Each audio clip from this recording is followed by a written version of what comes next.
Astig, 4 na boxing superstar sa tournament ni Turkey Alalshak kilalanin at kritiko ni Cuadro Alas pinaglihi sa Ampalaya.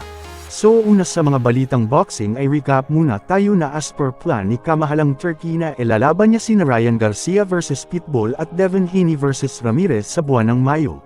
Kung Papa Lauren ay nakatakdang mag-rematch sila as double header sa event ni Teofimo Lopez vs Boots Ennis sa buwan ng October.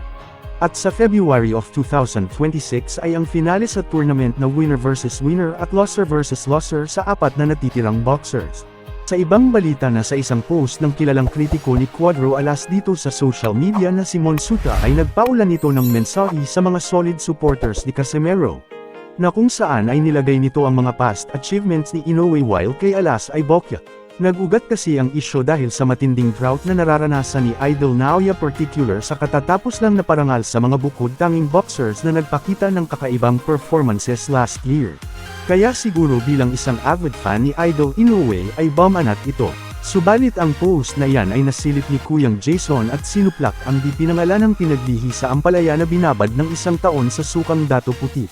At sinabing di sila matitibag kahit anong hila nila dahil sa malaking inggit. Sa huling balita ay may malaking pasabog si Kuya Lods na patungkol sa galawan ng mga promoter at manager na may suhol din pala sa pagbibigay ng mataas na rangkang doon sa BoxRec. Makakatulong ba yun sa pag-angat ng BoxRec? Kasi usually ang mga tao nag-base sa BoxRec. Ikaw nagsabi ka sa akin, Kuya Lods, ang BoxRec, kadalasan baka nababayaran yan o may politika yan. Binabayaran talaga yan ng mga manager ko ya? Nye. Ayan guys, narinig nyo ha. Kailangan mo talaga. Halimbawa, ikaw yung manager. Ikaw yung manager. Halimbawa, ikaw yung may-ari ng WBC. Oy, yung bata ko singit mo pag mag-update ka.